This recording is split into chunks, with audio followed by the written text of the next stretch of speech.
You're not lazy, you're not weak. But lately, you can't sleep. You lie there in the dark, staring at the ceiling, and your mind won't stop. You scroll through job listings and feel nothing but dread. You watch people online talk about AI like it's the greatest thing that ever happened, and something inside you doesn't believe them. You wonder if the skills you're building right now, the ones you sacrificed for, will even matter in 5 years. That feeling has a name, and millions of people your age are feeling it right now, and almost nobody is talking about it. Artificial intelligence is everywhere now. In your workplace, in your school, in your phone, in the tools your company uses to decide who to hire and who to let go. And most people are talking about what AI can do, the productivity, the speed, the possibilities. But nobody is talking about what it is doing to your mind, to your sleep, to your sense of self, to the quiet story you tell yourself about your own future. Today, we are going to talk about that. All of it. There is a new kind of anxiety spreading across our generation. Psychologists have started to notice it. Therapists are hearing it in session after session. It doesn't have a clean diagnosis. It doesn't show up on a standard test. It shows up at 2 a.m. when you're staring at the ceiling, wondering if the skills you're building right now will even matter in 5 years. It shows up when you send out applications and hear nothing back, and a voice in your head whispers, "Was it a machine that dismissed you? Did a human ever even read your name?" It shows up when you watch a colleague's job get automated, and you sit very still at your desk and think, "Am I next?" This feeling has a name now. Researchers are calling it AI anxiety, and if you feel it, you're not broken, you're not dramatic, you're paying attention, and you're not alone. For generations, there was a path. You start small, you take the entry-level job, you make mistakes, you learn, you grow. Entry-level jobs were never just about the paycheck. They were about becoming someone, building confidence, understanding how the world actually works. That path is disappearing. The writing, the research, the data analysis, the customer support, the graphic design, the jobs that used to be the first rung of the ladder, the jobs that taught you everything, are now being done by machines, and young people are graduating, some of them with years of debt, years of sacrifice, into a world that no longer has space for beginners.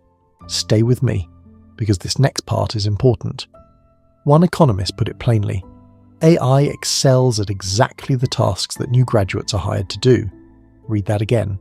Not the complex tasks, not the creative tasks at the top of the ladder, the first tasks, the starting tasks, the ones that were supposed to teach you everything. Think about what that means, not just for your career, for your sense of purpose, for your belief that effort leads somewhere, for the quiet hope that if you just work hard enough, things will work out. Something has shifted in how our generation feels about AI. A year ago, maybe 2, there was anxiety. But woven into that anxiety was something else: excitement, hope. The sense that maybe this technology would open new doors, create new possibilities, lift people up. That hope is fading. In 2026, surveys show that the most common emotions young people feel about AI are no longer excitement and curiosity. They are anger and anxiety. Not because young people are afraid of technology. They have grown up with technology. They're comfortable with technology. But because they feel unprotected. They feel like the world changed overnight, and the people making the decisions, the people in power, are moving fast and not looking back, not looking out for them. And I want to say something clearly: that anger makes sense. It is not weakness. It is not entitlement. It is not your generation being soft. It is a completely rational response to a situation that is genuinely unfair. You did not ask for this. You inherited it. And feeling angry about something unjust is one of the most human things there is. Your nervous system doesn't know the difference between a lion chasing you and a future that feels uncertain. It treats both the same. It floods your body with the same chemicals, the same alertness, the same readiness to run or fight, even when there is nowhere to run, even when there is nothing to fight. AI anxiety doesn't just live in your thoughts, it lives in your body. The uncertainty, the not knowing if your skills will matter, the not knowing what the job market will look like in 3 years, the not knowing if the future you carefully imagined is still possible. that uncertainty activates your stress response, and it keeps it activated. Insomnia, a mind that races the moment your head hits the pillow. Restlessness during the day, trouble concentrating, a low quiet hum of dread that never fully goes away.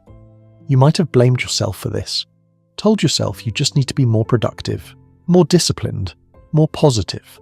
But this is not a mindset problem.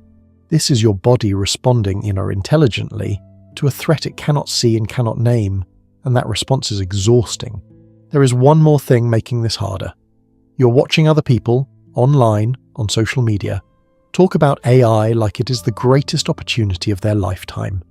They are building AI businesses, automating their income, moving fast and winning. And you sit there, anxious, exhausted, uncertain, and you wonder, what is wrong with me? Why can't I feel that excitement? Why does the future feel like a threat to me when it feels like a gift to them? Here is the truth they are not showing you. For every person thriving in this moment, there are thousands who feel exactly the way you do. They just aren't posting about it. Anxiety is quiet. Fear is private. Confusion doesn't get likes. What you see online is a highlight reel of the people winning, not the full picture of how most people are actually feeling. You're not behind. You're not failing. You're just being honest about something most people are pretending not to feel. Here is what I want you to hear. The anxiety you feel is not a flaw. It is not weakness. It is not overthinking. It is not you being too sensitive for this world. It is an intelligent response to a world that is changing faster than any generation before you has ever experienced. Let that land for a moment. Faster than the Industrial Revolution, faster than the rise of the internet, faster than anything human beings have been asked to adapt to. You're not broken. You are aware.